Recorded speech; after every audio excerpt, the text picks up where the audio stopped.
C'est un 360 tout à fait fabuleux que l'on vous propose aujourd'hui avec la visite d'une usine d'enrichissement d'uranium gigantesque à l'image de la tour où nous nous trouvons.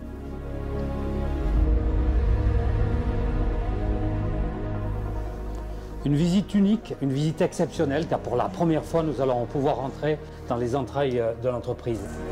Suivez-moi. Bonjour Michel. Bonjour Gilles. Michel, merci de nous accompagner pour cette visite. Moi, ce qui m'a surpris en commençant à visiter les tours, maintenant ce couloir, c'est l'immensité. Effectivement, c'est relativement grand, 900 mètres pratiquement de couloir qui relient nos 4 usines, qui permettaient l'enrichissement de l'uranium. Donc on va aller là voir un groupe. Le 132.1, effectivement. Et c'est là le cœur de l'usine, les entrailles dont je parlais. Les entrailles, la partie dans laquelle l'uranium circulait et permettait l'enrichissement. À l'époque, les installations étaient très chaudes et on n'y allait qu'exceptionnellement dans des conditions très particulières. L'usine étant arrêtée aujourd'hui, on va pouvoir rentrer dans son groupe. Cette fois-ci, on y est. C'est vraiment très impressionnant. Et c'est ici que circulait l'uranium alors. Tout à fait. L'uranium sous forme gazeuse était déjà très chaud. Pour le faire circuler, on le comprimait avec de gros compresseurs qui diffusaient à travers ces mastodontes qu'on appelle diffuseurs, des pièces de plus de 25 mètres de haut. Il faisait 80 degrés à peu près ici. Un groupe ici contient 20 diffuseurs. On avait 70 groupes de ce type, soit 1400 étages de diffusion. C'est géant ici aussi. Et oui, effectivement. Tu as vu tout à l'heure les diffuseurs. Il fallait bien les amener par quelque part. C'est cette année de manutention principale qui a été utilisée. Et avec ces ponts gigantesques qui ont permis la maintenance et la mise en place. Vu d'en bas, c'était quelque chose, mais d'en haut, je me demande si c'est pas encore plus impressionnant.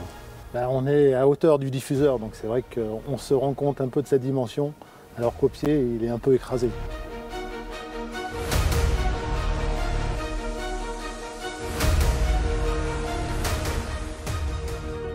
Alors, cette visite est une première et une dernière, puisque cette usine va être démantelée, découpée en morceaux, et les diffuseurs que Michel nous a montrés à l'instant vont être sortis par ici. Alors très exactement, c'est ici que nous allons construire un atelier qui sera destiné à déconstruire et conditionner les diffuseurs. Voilà, l'ensemble des diffuseurs des 4 usines seront déposés, ainsi que l'ensemble du procédé, et amenés dans l'unité de densification et de conditionnement. On va traiter ici 160 000 tonnes de métallique. 160 000 tonnes. Oui, 160 000 tonnes, c'est l'équivalent de 20 tours Eiffel. Donc on va mettre en œuvre ici un procédé à la taille de ces mastodontes, avec des pinces géantes comme on a testé cette année. On va également utiliser de la découpe thermique, du chalumeau et une presse cisaille pour conditionner l'ensemble de ces métalliques. Il y aura en moyenne 200 compagnons à l'œuvre dans les installations et dans l'atelier de déconstruction. Il faut savoir que le démantèlement, c'est une activité industrielle à part entière et Orano est un des acteurs majeurs du démantèlement en France et dans le monde. Jean-Jacques, merci beaucoup car vous nous avez permis de visiter cette usine extraordinaire, un moment passionnant, une usine hors norme qui a alimenté pendant des décennies des réacteurs dans le monde entier. Comment vous faites aujourd'hui?